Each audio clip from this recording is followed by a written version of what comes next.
Will say we've had some people that didn't fit the culture, and I think you have to have those negative experiences to be like, ooh, we don't want that. And I think you don't know what you don't know until you have that experience. And we've had, I feel like traumatic feels like a very dramatic word, but we've had some traumatic hires where we're like, whoa, that is exactly what we don't want. And I think you need those experiences to know, right? So we've had the ones that were competitive. We've had the ones that were catty. We've had the ones like I had a hire that lasted like a week. I was like, we got to cut you before this happens because she was asking me questions of like, how do you divvy up appointments amongst the team? And I'm like, oh, that's something we've never done. I've never even had to think about that because we pair them to the right therapist based on skill set or availability or like I never have like done it by numbers. Like I never even had thought about it. And that was like the norm for her. And I was like, she's coming from a completely different thought process and environment. And there is no way I'm going to be able to change this thought process for this person. She's a great person. She's a great therapist.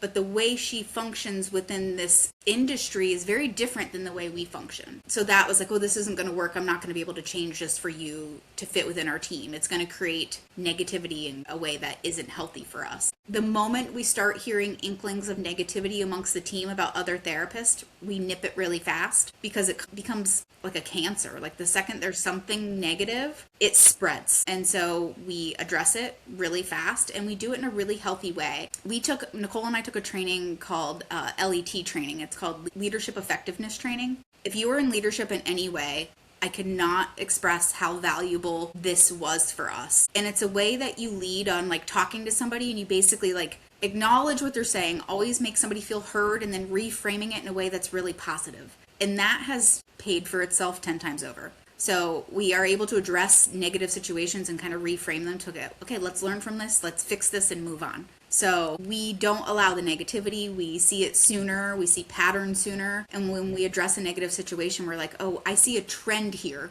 Instead of I see a problem, or like we frame things in positive language that helps people not feel attacked. So that helps too, especially because massage therapists are typically fragile people who are a little more sensitive. Knowing how to speak their language really helps. And I think that's the beauty of being a massage therapist and an employer versus an employer that's not a massage therapist. We get it. Like, I understand a lot of what they're going through. So knowing what to ask, what patterns to look for in the hiring process before they even get there helps. And then in the first 30, 60 days and during their like trial period, seeing those before, like addressing that before we get past that is also a big thing for us.